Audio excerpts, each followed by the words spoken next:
Welcome to this dialogue and special meeting with His Excellency, the Minister of Foreign Affairs of the Arab Republic of Egypt, Dr. Badr Abdelatty. In a moment when the entire region and indeed the entire world is in crisis and suffering from this raging war, we always await the word of Egypt. The word of Egypt means the voice of wisdom, reason, balance, strength, and vision, which time has always proven the correctness and the truthfulness of everything that came in this vision. His Excellency, the Minister of Foreign Affairs, thank you for your time. Thank you. It is great honor for me, and welcome to you and the audience. Your Excellency, this dialogue comes almost simultaneously with a year since the war in Gaza and the repercussions of this war on the region. You assume the responsibility for the Egyptian Foreign Ministry and the Egyptian diplomatic apparatus and entity. Let us start first with a principle and a broad title in the Egyptian foreign policy, which is the principle of strategic balance. Amidst this uproar and the state of conflict that now dominates international politics, in your estimation, has Egypt actually succeeded in achieving the principle of strategic balance? Certainly, yes, it has succeeded with distinction. This important principle that Mr. President of the Republic coined during the celebration of the Egyptian family iftar party actually represents the basic principle that prevents Egyptian foreign policy, especially with regard to not entering into any international access. Also, not being dragged behind the state of international polarization that we are witnessing at the present time. Also, commitment to the meaning of openness to everyone without any ideological preconceptions. But the main correct thing is the Egyptian national flatness. So it means that Egypt has strategic partnerships with all the effective global powers despite the contradictions between these powers. This is certainly evidence of the success of the policy of strategic balance. We have a strategic dialogue with the United States. One of its rounds has held recently in Cairo. We have a comprehensive strategic partnership with the European Union that was launched several months ago. We also have a strategic dialogue with China, and now we are celebrating the 10th anniversary of its launch. We also have a strategic dialogue with Germany and Brazil, India. Now we are in the final steps for a strategic dialogue with Germany and Spain that reflects, first of all, the soundness of the Egyptian approach and that Egypt has actually implemented this principle wisely. It also reflects the extent to which the international community appreciates the Egyptian role. This is a fundamental role. Of course, everyone is keen to further develop relations with Egypt. Egypt is one of the very few countries in the region that has relations and contacts with all parties, all regional and international parties, even non-state actors. We have contacts with them so that there is an effective foreign policy that ultimately serves the security and stability in the region. So I'd like to repeat once again, this policy has proven its soundness and success now. From the breaches in many files and the breakthroughs that we have achieved in several files and breakthroughs in the relations with many countries that are active in the regional system and international system as well. Excellency Minister, on the subject of the regional system, a year after the Gaza war, and the expansion of the scope of this war on multiple fronts, in the Arab region. And we have seen what happened in Lebanon and the southern Lebanon. So, into this regard, what are the Egyptian efforts to stop this bleeding and to stop the state of regional fluidity that is continuing whenever a group of things appear, that there is a group of things and tools, that there is a decisive breakthrough? We find that the war and its flight are much faster than all the hopes pinned on the truth. Indeed, the Egyptian role is very clear and obvious role with regard to the constant movement to work to stop the blood path and to stop the daily systematic Israeli attacks on our people in the Gaza Strip and also in the West Bank and also in Lebanon. Egypt has always been the only country that has repeatedly warned of fears of the expansion of the conflict and the escalation in the region. From the very beginning and since the events of October 7th, Egypt has been at the forefront of the countries that moved with all its strength. It hosted an international meeting, as we remember, here in Cairo, and the main goal of this meeting and objective was attended by many countries of the world. That means Cairo Summit. Yes, the main goal was certainly to reach an immediate ceasefire and to stop the systematic killing of civilians. The Egyptian efforts continued in cooperation with sisterly Qatar and the United States in mediation efforts, and as you mentioned, we were very close than ever to reach an agreement that guarantees the release of all detainees and also establishing a ceasefire and the full and unconditional access to humanitarian aid and medical aid. As you know, there is a lack of political will on the part of one of the parties, which is Israel. Of course, the closer we get to reaching this deal, which achieves the interests of all, including the release of all hostages and a portion of the 1,000 prisoners, the more unrealistic demands are made and various pretexts are found for all hostages and also to spare civilians, especially women and children.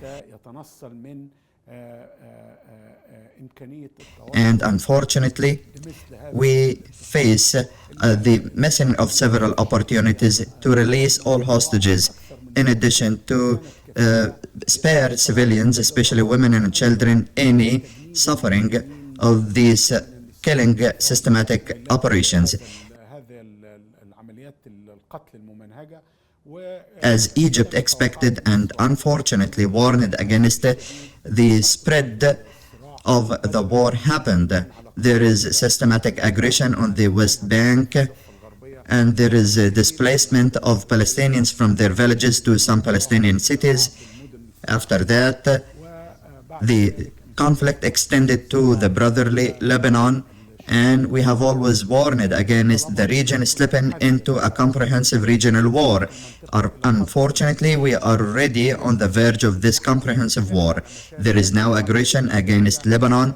There is a possibility of expanding the scope of the conflict to include Iran as well. A miscalculation or any recklessness that could lead to a comprehensive war.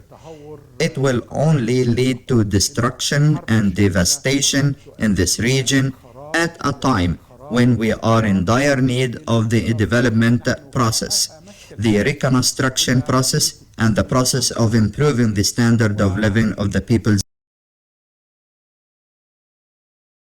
Keen on escalation, keen on aggression, and also keen on being above the law and not being subject to international accountability. What is happening is unprecedented in the history of humanity since World War II. We have a fierce war and ongoing aggression that has now exceeded a year. A year has passed. We have more than 150,000 deaths and wounded. We have more than 1.7 million internally displaced people inside the Gaza Strip, representing more than 75% of the population of the Strip. We also have more than 15,000 Palestinians under debris. So we are in a state of shock because of this failure at the international level, the failure of the international community and the Security Council to move a finger. There is a systematic policy of starvation, using starvation as a weapon for collective punishment. There is also, unfortunately, in the 21st century, we are using starvation as a weapon. This is unacceptable. There is also epidemics failing, including polio. We will not be able to vaccinate children in the northern Gaza Strip. All this due to systematic policies, unfortunately, on the Israeli side, to place very severe restrictions on the flow of aid. There are thousands of trucks waiting to enter. Unfortunately, the international community is watching and not moving a finger in dealing with this blatant violation of international law and international humanitarian law, especially by countries that have always been teaching lessons about human rights and the importance of respecting human rights, but with this tragedy, all its components are present. The double standards is clear. Yes. Your Excellency, the Minister, allow me to take from your answer a set of questions. First, regarding what happened in Gaza. One of the broad titles for Egypt in the Gaza war, and if the Palestinian cause is a direct national security issue for Egypt, but next to it also appeared the issue of Egyptian sovereignty and Egypt's refusal to displace the people of Gaza, whether inside the Strip or outside the Strip, with the direct announcement of the refusal to displace the people of Gaza to Sinai. This was a clear Israeli objective and the goal still exists. I would like also to hear from Your Excellency an explanation of this other matter. Also, you talked about the inability of the current international system. At the same time, the Israeli Prime Minister speaks fluently that he will change the map of the Middle East. Excellency, you mentioned development. Well, Egypt, even if it is constant and the character are peace, stability, development, how can this character and this Egyptian project stand up to the project of chaos, destruction, and devastation in the Middle East? Regarding the Palestinian part and first part, there are 2 points. Definitely, Egypt will not allow for displacement of Palestinians to Sinai from Gaza. And this is very clear. This is not only to the Egyptian national security, but also to the Palestinian cause. This scenario, which was planned by Israel, certainly meant practically and realistically the complete liquidation of the Palestinian cause, as long as the Palestinian cause exists, because there is a people who cling to the occupied land and still exist on it. Therefore, Egypt was aware of this plan and plot, and the President of the Republic was fully aware of this plot. Therefore, a red line was drawn on this matter that Egypt will not accept it under any circumstances, in order to protect the Palestinian cause and prevent its liquidation for sure, and also for the maintaining of the Egyptian national security. The Egyptian position was very clear, also included it with the brothers in Jordan, because when the Israeli side failed to implement this plan to displace the people of Gaza Strip to the Egyptian side, there were also persistent attempts and they are still ongoing to work on displacing the people of the West Bank to the Hashemite Kingdom of Jordan. And the two leaderships and the countries agree on that matter. There is a convergence in our positions regarding not allowing any displacement under any circumstances, because this, as I mentioned, means the end of the Palestinian cause, a complete liquidation in addition to the absolute rejection. We will never allow under any circumstances for this cause to be liquidated at the expense of the two neighboring countries, Egypt or Jordan. As for the second part, which concerning the Israeli tendencies and the desire to impose its will, we emphasize and remind of the lessons of the past and the history that the arrogance of power cannot achieve peace and security for Israel. It has not and will not achieve security, stability, and peace for Israel. Peace and security for the Israelis and the Israeli people and the Israeli state depend only on returning the rights to their people. It is certainly dependent on fulfilling the legitimate rights of the Palestinian people. There was the glorious war. There was very much cases of the arrogance of power. The glorious war in this October 6th, 1973 war reminded the Israeli side and the entire world that the arrogance of power cannot lead to peace in the region. Now, absolutely unacceptable with regard to the Egyptian borders. This is an issue that cannot be tolerated. You have seen many messages from the Egyptian state about the readiness of the Egyptian armed forces at the level of equipment, assets, training, combat to defend the Egyptian borders. This is certainly a foregone conclusion, and in my estimation, no party dares to touch the sovereignty of the Egyptian borders. Egyptian sovereignty, Egyptian national security, they know well the response of Egypt that will be very harsh if its sovereignty or borders are touched. As for the region, as I mentioned, imposing the will and force cannot achieve any peace or stability in the region. We have many lessons in history in Europe, in our region, and also in the other geographical areas. Unless there is a just and comprehensive peace based on meeting the interests of the peoples and achieving their aspirations, no country, including Israel, can enjoy security, peace, and stability as long as there are legitimate rights for a people who have not obtained them, and as long as there is an occupation of this people and the lands of the people.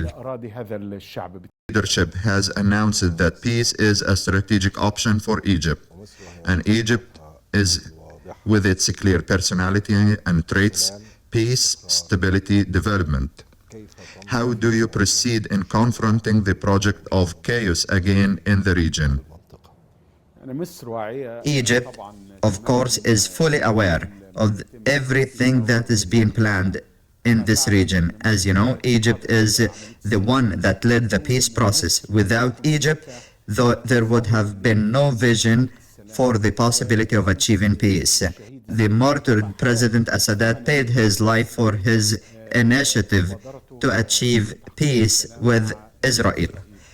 But we are fully aware and convinced that the Egyptian leadership is fully aware that there is no peace without a force to protect it. Definitely, this is a foregone conclusion. Therefore, there is peace. Egypt has never conspired. Egypt forces have never attacked, and the Egyptian army has always been within its borders, protecting its borders. It has never gone abroad except to defend the security of the Egyptian people. Therefore, the Egyptian army is present and has been prepared for the continuation and to defend its lands and territories and the sovereignty of Egypt. This is a foregone conclusion and issue. So, if there is a armed forces well prepared, this is a guarantee for the continuity and stability of peace that we seek. Certainly, we need peace because it is a very important issue to preserve the lives of the peoples, and is also linked to the issue of development that you mentioned. We cannot generate job opportunities that may exceed 1 million job opportunities annually. In order for me to be able to achieve this goal, there must be foreign investments because domestic savings, there is no alternative but to attract investments. The issue of foreign investments and their flow into the Egyptian economy is an existential issue, a vital issue for Egypt and the Egyptian economy. This is something we are certainly striving for despite all the current circumstances, but thanks to God, there is an influx and flow of foreign investments in certain sectors. We saw the very important investment conference between Egypt and the European Union on June 29th and 30th.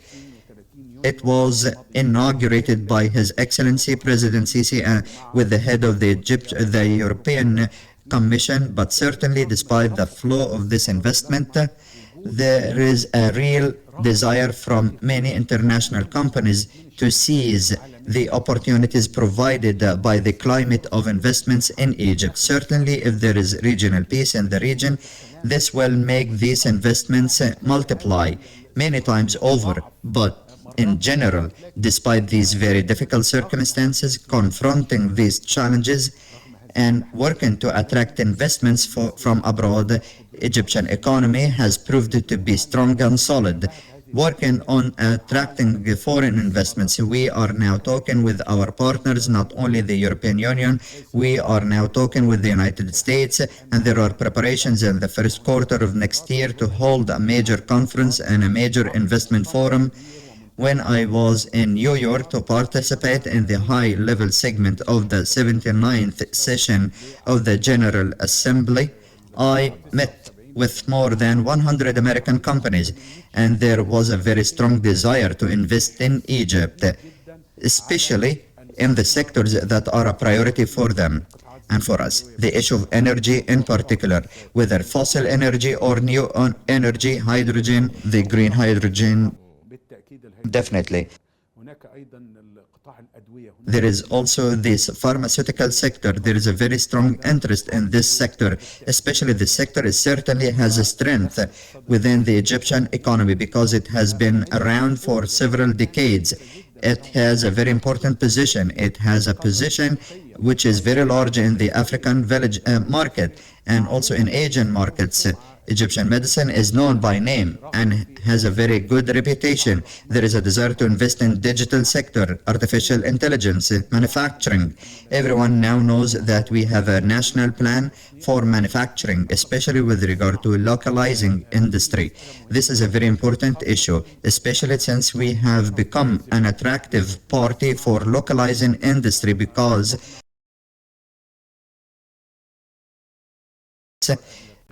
the last of which is, of course, the African Free Trade Agreement. Therefore, there is a desire from many international companies, instead of exporting directly to Africa and paying customs, they come to localize industry here. There is an Egyptian component. Of course, we take advantage of the proximity here that Egypt is the gateway to African market.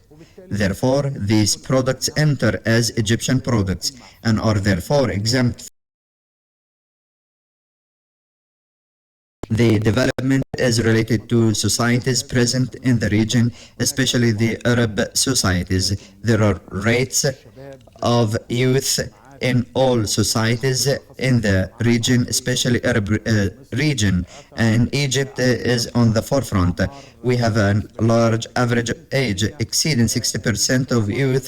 The percentage of ages is 30 years and younger. Therefore, we must generate job opportunities. We must attract investments. We must develop economic sectors. open new markets for Egyptian products. This is at the top of the priorities of the Egyptian foreign policy. There is no external contact, and I mean what I say. There is no external contact with any country except that the economic file was present in His Excellency the President's reception of the Spanish Foreign Minister. They talked all about expanding Spanish companies, businesses here in Egypt, and holding a joint economic committee and activating the Businessmen Council. There is a demand for from Egypt for investments. There is in all African tours. There is an indication by African foreign ministers who I meet, exceeding more than 35 ministers so far, referring by name to Egyptian companies that are making a very great effort in the development process. Egyptian companies have gained over the past decade here in Egypt in the Duke of the comprehensive modernization process that Egypt is witnessing, and their participation in major and mega projects, whether the administrative capital, the new city of Alamein, projects related to the roads, bridges, and their experience. There was accumulation of experience has become requested by name in African countries. You know more than me about the dam, the Julius Nyerere Dam in Tanzania. It is one of the biggest dams in Africa. We are proud that a purely Egyptian alliance designed, implemented, and founded the financing process, which is facilitated to implement the dam with Egyptian expertise by Egyptian hands. Rather, we are now presenting, according to the African vision, a new model for development in Africa, a model based on partnership in capacity building and also in technical and vocational training. This dam, we train Egyptian-based companies. They provide training for vocational and technical training in Tanzania to train them on how to manage and operate the dam. Not like other countries, they provide the key, but we train them and make them operate their own project after I hand it over to them. Your Excellency, as you mentioned, the African Circle, so I'd like to stop in front of the African Circle before we return to the Middle East. What is the nature of the Egyptian move in the Horn of Africa? We have seen the Egyptian moves in Eritrea and the visit of His Excellency, the Egyptian President Abdel Fattah al-Sisi, to Eritrea, and the trilateral declaration with Somalia. Talking also about the Egyptian presence in Somalia. How do you also monitor the Asian discourse? Certainly, Your Excellency, you are constantly informed of this discourse. And Your Excellency mentioned participating in the last General Assembly. And the Egyptian statement was very clear regarding the Nile water. We would like to hear clarifications from Your Excellency regarding this matter. Certainly, our move in the Horn of Africa region comes within a clear and comprehensive vision of the Egyptian state and the Egyptian leadership regarding the Egyptian role in Africa, a continent, relating to Egypt's keenness to contribute and help our brothers in Africa to develop and also to have a very comprehensive development process. Certainly in these countries, we actually share with them all the concerns that they have regarding the recent moves in the Horn of Africa region. It comes within the framework, as I mentioned, the systematic Egyptian policy to activate the role of Egypt in the Horn of Africa, as we see that Africa is one of the vital circles of the Egyptian foreign policy.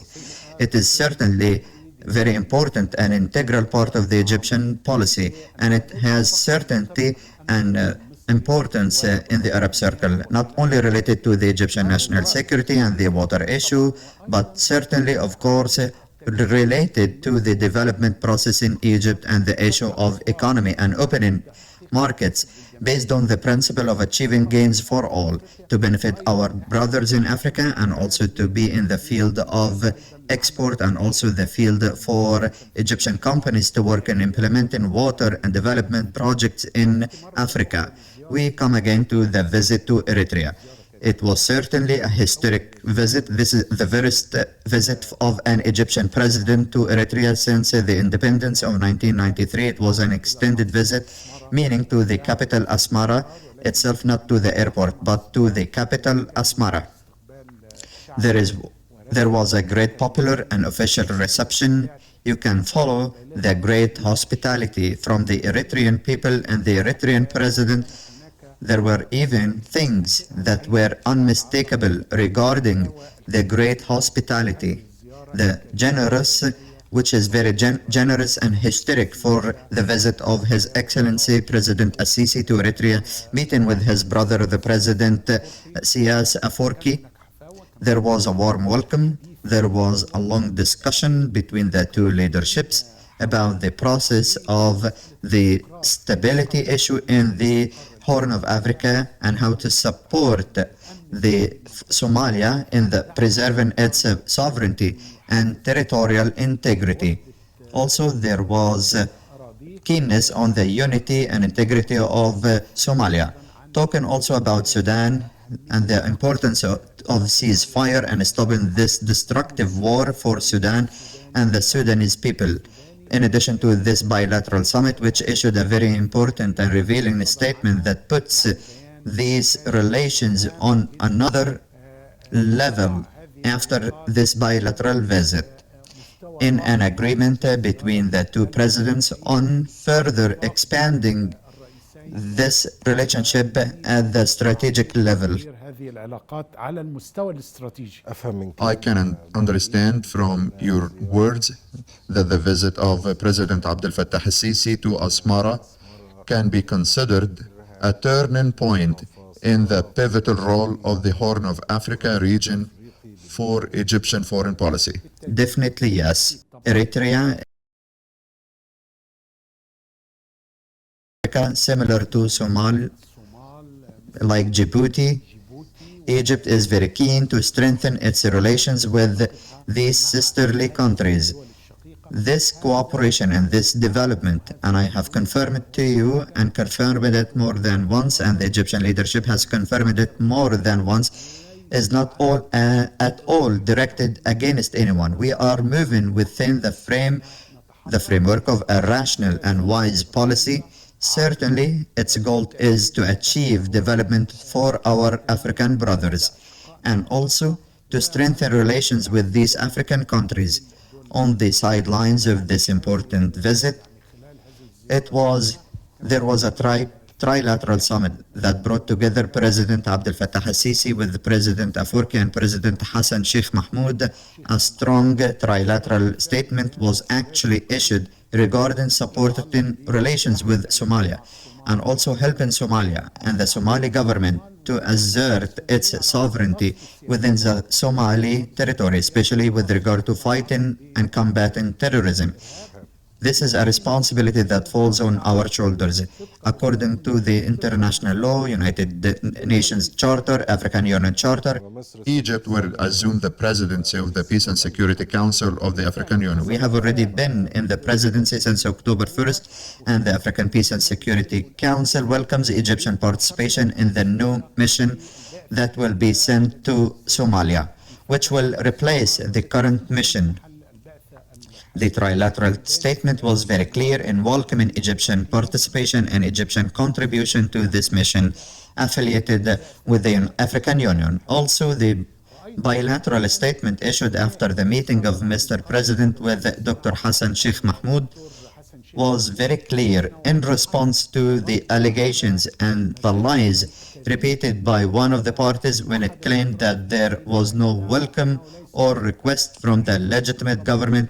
The final statement was very clear, talking about the Somali government's welcome and desire for the Egyptian presence and the Egyptian contribution by the Egyptian armed forces in the African Union peacekeeping mission. This is another time I confirm that any Egyptian presence will be within the framework of this mission, which will be or is already being welcomed by the Somali government and also welcomed by the African Union. As I mentioned, the African Union Peace and Security Council has already issued a very clear and comprehensive statement confirming the welcome of the Egyptian contribution. Finally, before this mission begins its deployment and work, it must have a clear mandate and be approved by the UN Security Council. Therefore, Egypt does not move arbitrarily, but there is a move by them within the framework of international law, within the framework of international legitimacy. Therefore, if there is one of the parties promoting lies and unrealistic narratives, there is a matter that is rejected. This is a very rejected matter. Egypt does not conspire against anyone. Egypt does not target anyone. Egypt goes there to support and help its brothers. This is Somalia. Meaning between Egypt and Somalia is very historic.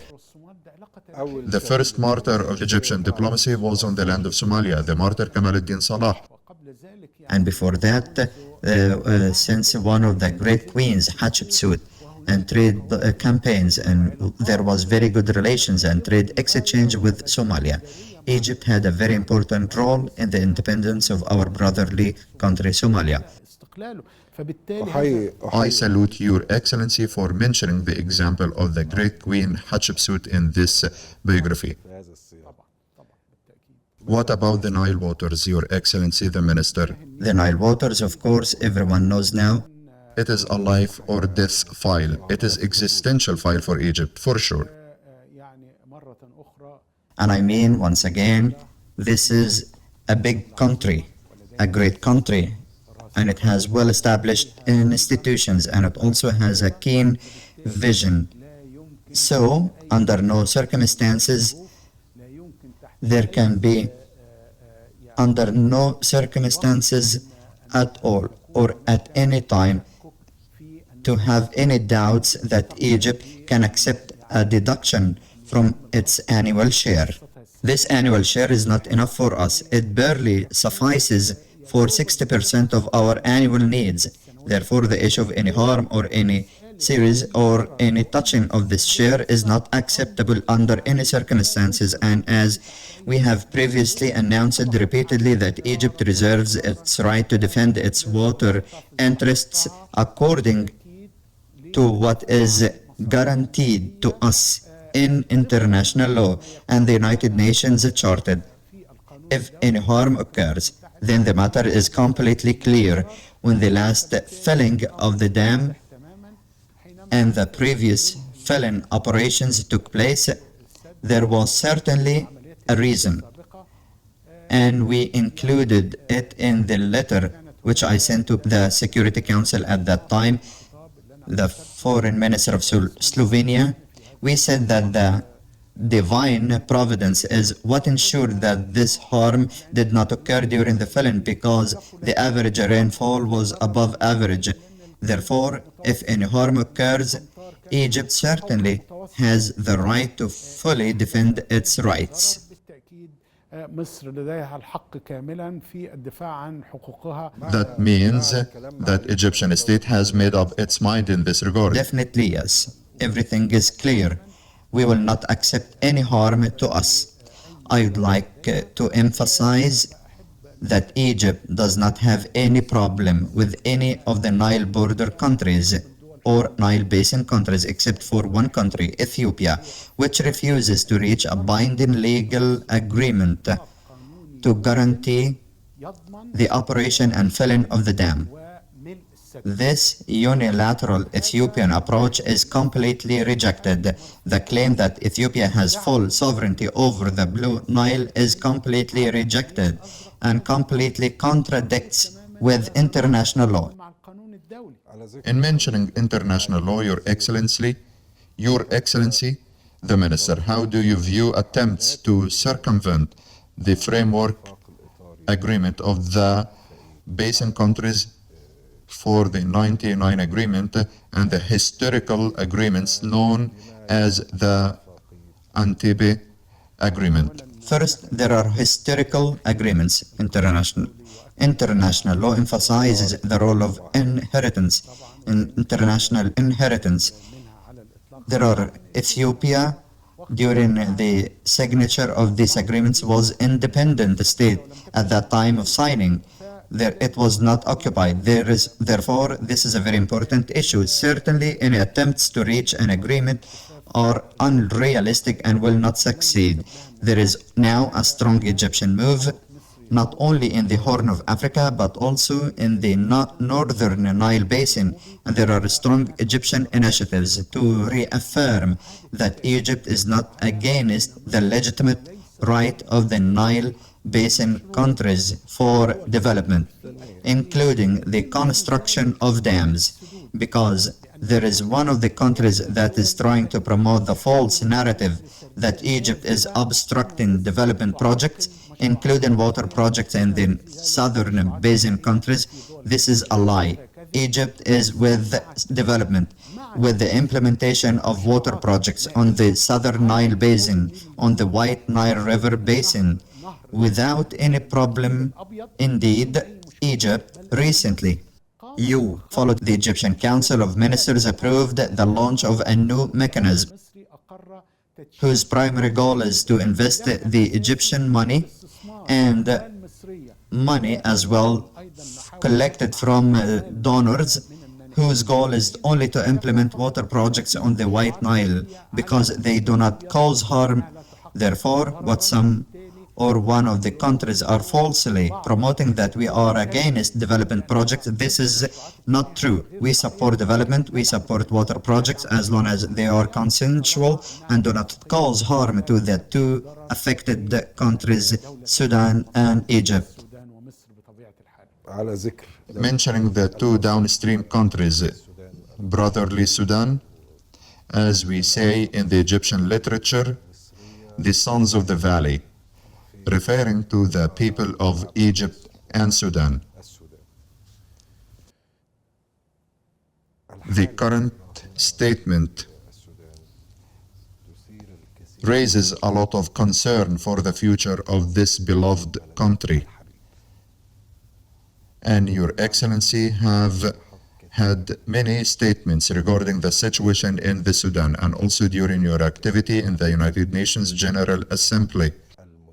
Why do some people seek to drag Egypt's name as if Egypt you don't want stability in Sudan, knowing that stability in Sudan is the stability for Egypt, because Egypt is the first beneficiary of stability of Sudan, and Egypt are the first to be harmed by the instability of Sudan. Why is Egypt's name being dragged into this way? I mean, as Your Excellency mentioned, Egypt is almost the only country that is working with all seriousness and sincerity and all impartiality to work to stop this war in Sudan and the civil and to avoid the danger of division and to avoid the inflictions of this war. Egypt was one of the first countries to host, without any exception, all the political powers and civil powers here in Cairo, and even our Sudanese brothers in July. And our Sudanese brothers said that for the first time, Sudanese civilians and civil and democratic forces meet in one forum and under one roof for the first time since the outbreak of war in Sudan in April 2023. This meeting was very important and Egypt didn't attend with them. It left them because we certainly, of course, we hosted the meeting, provided them with all means of comfort so that they could study, and a very important document came out, a document that talked about three things: an immediate ceasefire, full access to aid, to the Sudanese people, and also the establishment of a system from all political backgrounds that were present without any exception. There was consensus. Prime Minister Hamdok was available and attended, and the several powers from all different factions were available and attended the meeting and the forum. So no lecturing here. As Your Excellency mentioned, Egypt's security is the security of Sudan, and the Sudan security is Egypt's security. Egypt has not been late at all. Hundreds of thousands who fled the horrors of war found nothing but the compassionate and tender Egyptian chest. This is not a gift from Egypt to the Sudanese or non-Sudanese. This is the responsibility to our brothers during crisis. So we cannot accept at all any lecturing or lies promoted by several people and several parties, whether from any party, from Sudan or non-Sudanese.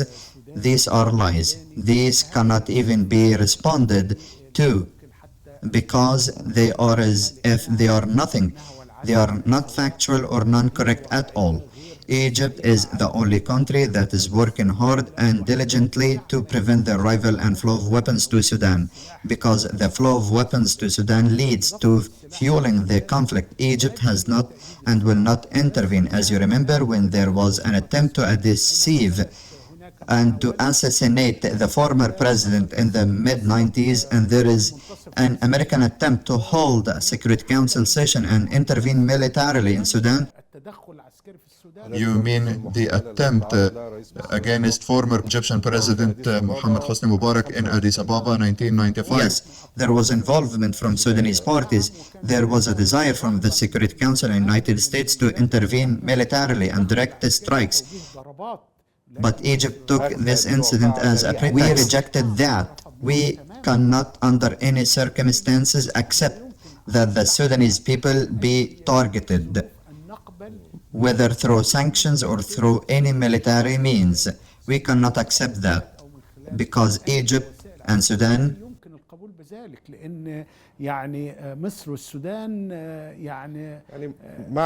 That means that Egypt is a country that is good at distinguishing in choosing its foreign policy and diplomatic messages. If you allow me, Your Excellency, we will return to the Levant region and the visit to Lebanon, your visit to Lebanon before the situation ignites, before the suffering. Lebanon now is suffering, and the Lebanon suffering is not only in the military operation and the region war that the Lebanese people are exposed to, but also in the internal situation in Lebanon, which increases the crisis of this country. Some voices inside Lebanon have begun to say, where are the Arab incubator for Lebanon?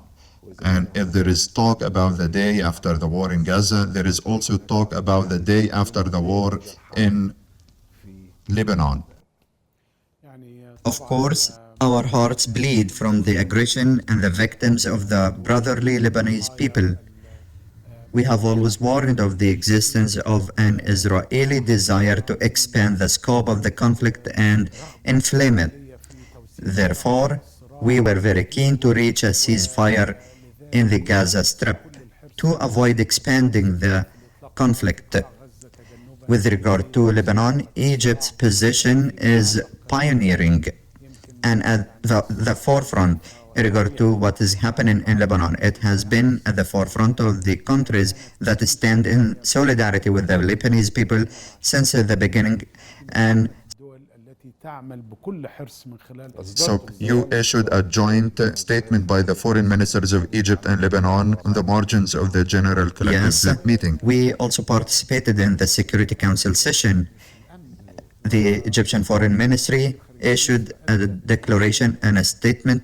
He was the minister among 2 or 3 other ministers from the region insisting to talk in the Security Council session. We are moving in a systematic way. We have intense activities. We move with all the Lebanese powers. We move with the leadership and the government of Lebanon. We move with Mr. Nabih. We also move with the leadership of the Lebanese army, Mr. Joseph Aoun. We also move with the sisterly Arab countries. We are in almost daily contact with the brothers, Minister of Foreign Affairs of Kingdom of Saudi Arabia, with our brothers, the Prime Minister and Minister of Foreign Affairs of Qatar, my brother, the Minister of Foreign Affairs of Jordan, Sheikh Abdullah, the Minister of Foreign Affairs of Emirates. So we have a unified Arab position towards what is happening in Lebanon. And I can say that there are specific elements, of course, that reflect the Egyptian position, which is what we are trying to do, of course. And I do not believe that there is no hinder to have a consensus move and situation. We emphasize the importance of immediate ceasefire in Lebanon. Also to enable and empower the state and its institutions, most importantly the Lebanese National Army, empowering it to deploy in the region from the south of Litani River. This is implementation of Resolution 1701. Yes, 1701 states that there is no weapons other than the Lebanese army's weapons to be deployed south of Litani River up to borders with Israel. This another element. It is an element related to the presidential vacancy. As you mentioned, Your Excellency, the serious existential challenges facing Lebanon certainly require that there be a president of the Lebanese state who is elected so that he can work to confront these challenges. Regarding the presidential vacancy, this is an issue that we are pleased to make it purely Lebanese issue. We agree on there is a need for Lebanese people to agree on a candidate, and we support them. Whatever the Lebanese agree on, we support them. I conveyed this position clearly to the French side, American minister conveyed it to Iranian minister today in a clear manner, does not allow for any interpretation. We also agreed on it with our Arab brothers. It is not possible to single out a specific candidate for the Lebanese people. It is not possible. This will be a recipe for a new civil war inside Lebanon. As if Egypt is repeating the sin of raising your hands off Yes, Lebanon. the late President Anwar said that. Therefore, we must enable the Lebanese people to choose their own president without any individual or external dictation. No country, whatever it may be, can have the right to veto what Lebanese people choose. Whatever the Lebanese agree on, we must certainly support. This is a very important issue. We are keen on it. Also, the issue of internal displacement, we are keen on it. From the south. We have 1.5 million Lebanese have been displaced from their villages to the south to different areas. Egypt, out of its responsibility, responded to the call of Prime Minister Najib Mikati. Yesterday, it was the second plane in the airlift. We have other planes that will definitely make flights to Beirut airport, loaded with huge amounts of sheltering materials, because they are in dire need of shelter materials such as tents, blankets, pillows, etc. Also, medical supplies, food supplies. There is also a shortage in some food supplies.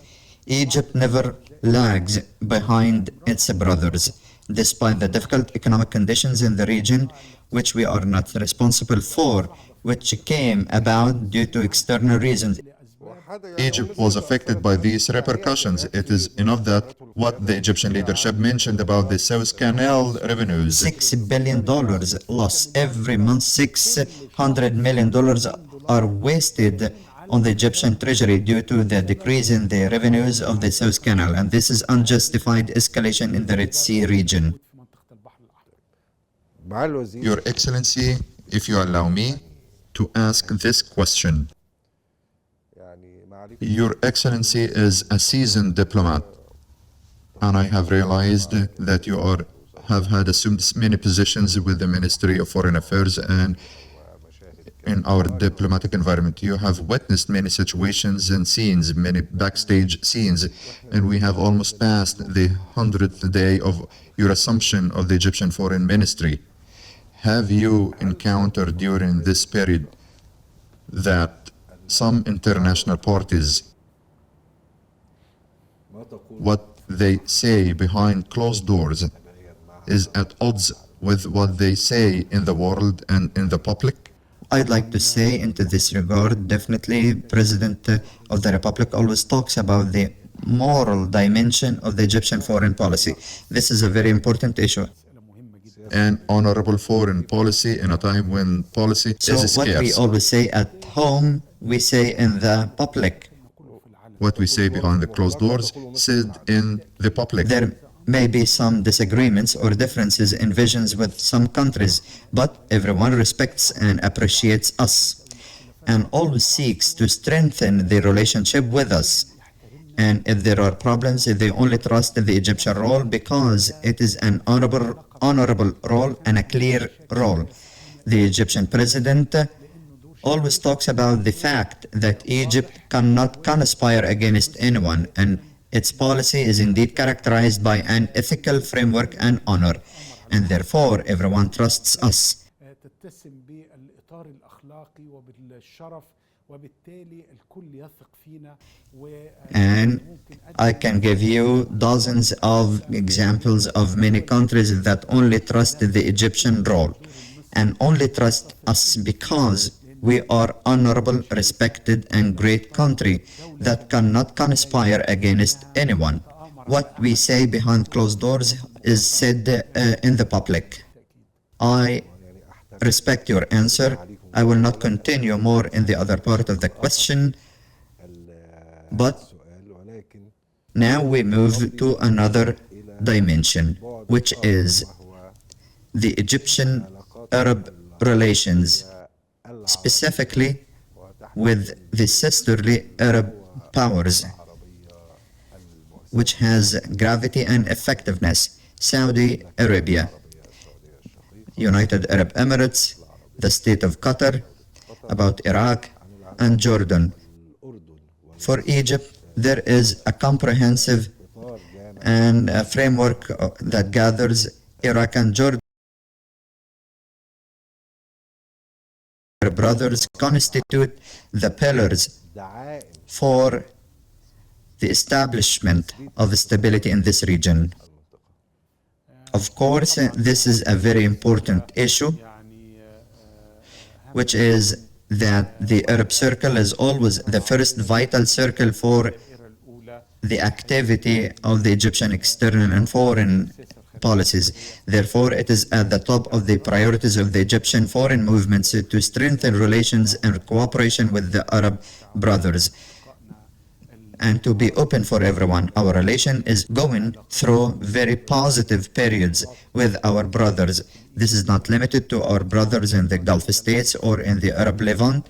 There are also strong and extended relations with our brothers in the Arab Maghreb, especially with the sisterly country of Tunisia, Mauritania, Morocco, Algeria, also with the brotherly Libyan people. Therefore, the Arab Circle is at the top of the priorities of the Egyptian foreign policy. And as you mentioned, our relationship is not only about the close ties and relations, but also communication between the peoples, between the Egyptian people and also the Gulf people, not only talking about the problems or close relations, but also we are very keen to communicate with other peoples through the presence of the Egyptian communities that play a great role in supporting the development process in these sisterly countries and also in Jordan. Certainly, the recent visit of His Highness Prince Mohammed bin Salman, the Crown Prince of the Kingdom of Saudi Arabia, a visit that was very important at a very important time, because we always say that Egypt and the Kingdom of Saudi Arabia are the wing of the Arab nation and the Islamic nation. Therefore, There is a strategic nature to this relationship. This visit was very important, and Your Excellency may have followed the results of this visit and the statement issued from it. There is a great trend on the economic level, and the Saudi investments are great. We will hear very good news in the coming period regarding the Saudi presence and Saudi investment at the economic level and commercial level.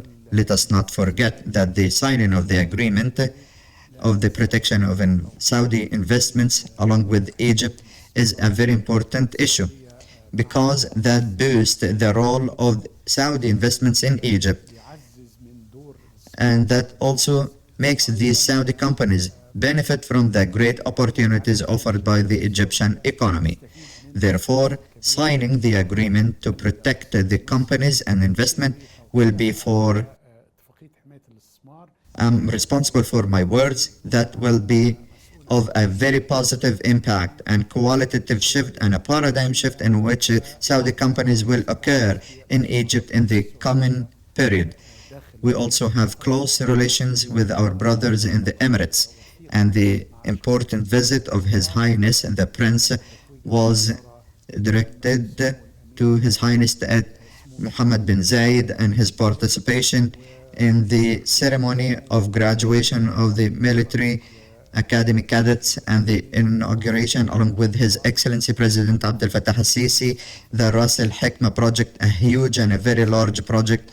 All of this reflects the importance of these relations, which are also based on the principle of achieving gains for all. Emirati companies are very pleased of their presence in the Egyptian market, achieving high profitability. And Qatari companies Now, as well. this is the third point that I want to talk about. There is also a desire and keenness from our brothers in Qatar to also pump great investments into the Egyptian market. And when I was honored to meet His Highness, the Prince Sheikh Tamim in Doha, I conveyed the message from His Excellency the President to His Highness the Prince of Qatar. He was very keen to emphasize the interest of Qatari companies for investing in the Egyptian market, not only in the tourism sector, but also in hotel sectors and energy sector, but also in other sectors. And we have seen the results of this in the near future. We also have very strong relations with our brothers in the Sultanate of Oman, and His Majesty Sultan Haytham had made a very important visit to Egypt, preceded by a very important visit by His Excellency President Abdel-Fattah al-Sisi to Muscat. There is also a very positive relationship with our brothers in the Kingdom of Bahrain, which is a very strong relationship, and our relationship in the Hashemite Kingdom of Jordan, along with the King. Also, there is good relationship with our brothers in Jordan, also with Kuwait. There is a large Egyptian community in Kuwait, and there is keenness on the part of Kuwaiti companies. And we are going to hear a lot in the upcoming period about pumping large investments into the Egyptian market in certain sectors that are a priority for Kuwaiti companies. As I mentioned, there is a close relationship and a convergence of visions between His Majesty King Abdullah, King of Jordan, and His Excellency President Sisi regarding the regional situation in general. The trilateral process between Egypt, Jordan, and Iraq. The trilateral mechanism is very important. There was a meeting in New York on the sidelines of the UN General Assembly. There was agreement and convergence of visions to give more push for the trilateral cooperation in regard to the electricity networking and the infrastructure project, as well as housing projects, especially in light of the pioneering Egyptian experience when Prime Minister Mohammed Shia Sudani came to Egypt and met with His Excellency President Abdel-Fattah al-Sisi. There was agreement to give Egyptian companies more scope to operate in the Iraqi market and to allocate financial resources in the Iraqi budget for this purpose, because the joint companies do a very important role to support development in Iraq. Now we cooperate with our brothers in Jordan. There are several joint companies and projects in order to intensify that there is a joint interest for the three countries and for the interest of the three peoples, based on the consolidation and solidarity and win-win situation. Your Excellency, the Minister, I know that I have burdened you because it is an opportunity that does not come often. What about the Arab neighborhood and the Arab neighbors? What about Turkey, which announced its desire to open a new page? There are still steps in developing Egyptian-Turkish relations after the mutual visits at the presidential level. What about Iran, which sent its foreign minister to Egypt?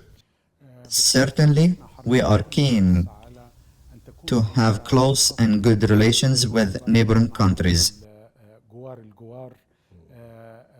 So, if we start with Turkey, the relationship is going through a very positive period, especially after the first important and historic visit of His Excellency President Abdelatty al-Sisi to the Turkish capital.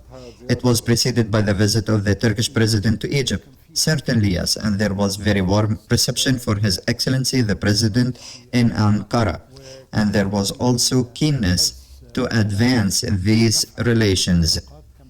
As you know, we have the Supreme Council for Strategic Cooperation. Its first session was inaugurated during the visit of His Excellency President al-Sisi to the Turkish capital, and there, God willing, there will be a periodic meeting for this council at the summit level.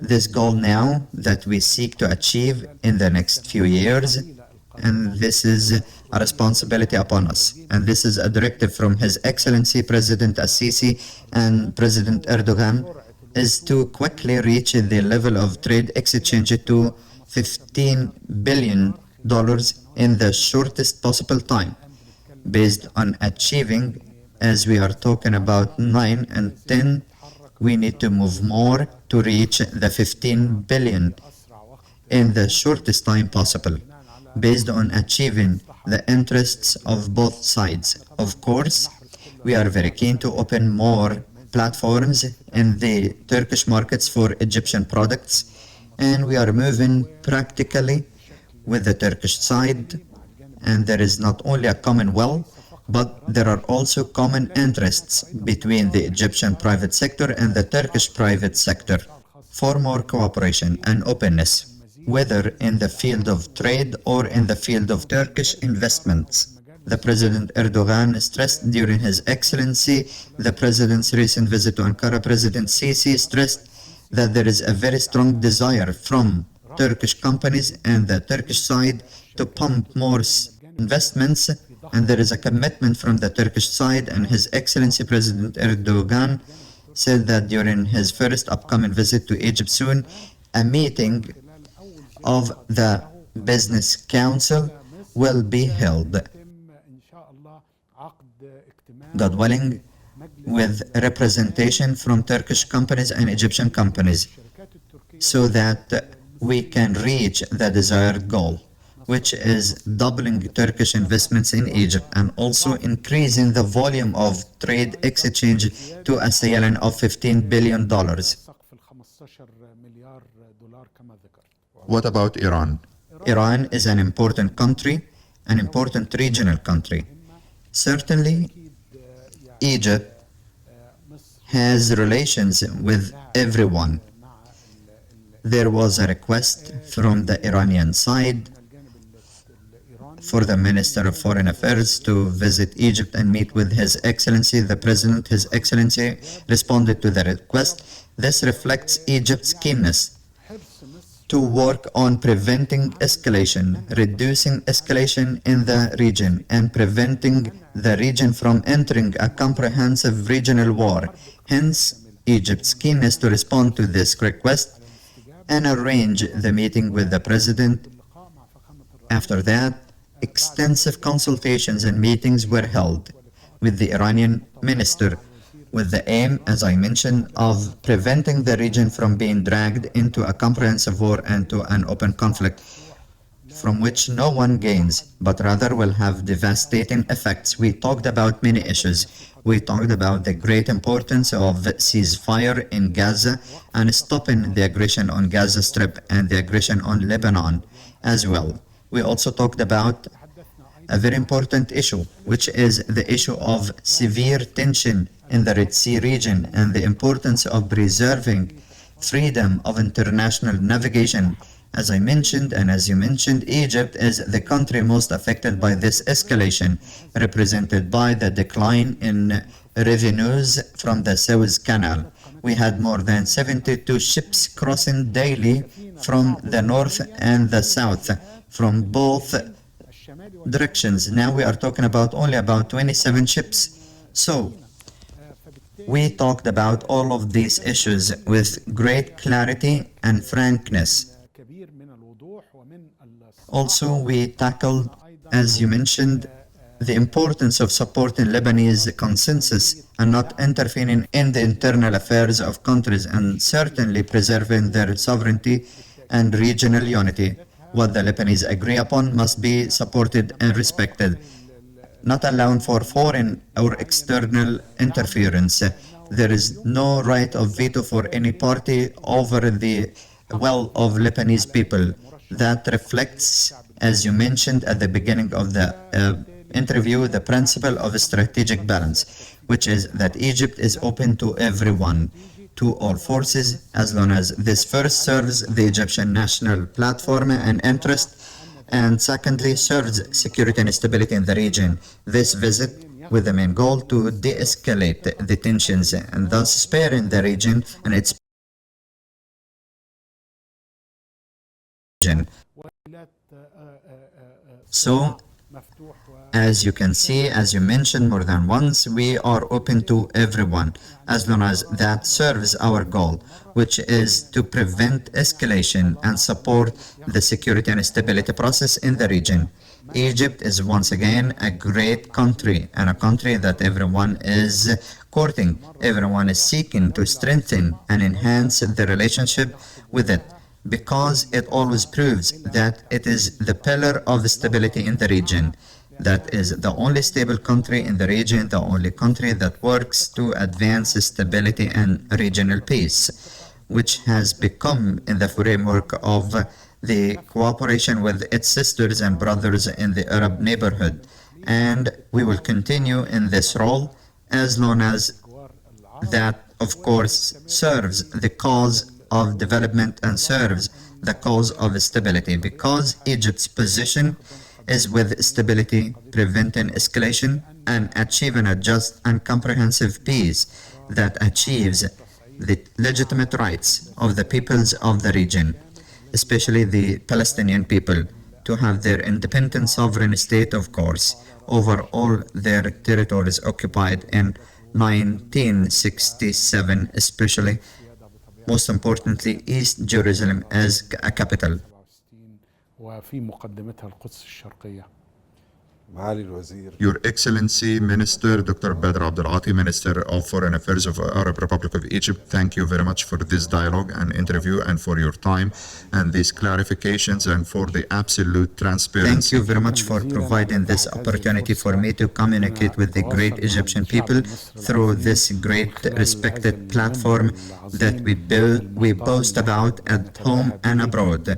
I mean, finally, Egypt has a solid channel, a very well-established channel that informs the outside world, and this is a matter of great importance, especially at the regional level and the Arab and Egyptian level. All heartfelt wishes for more successes, and I had learned from you.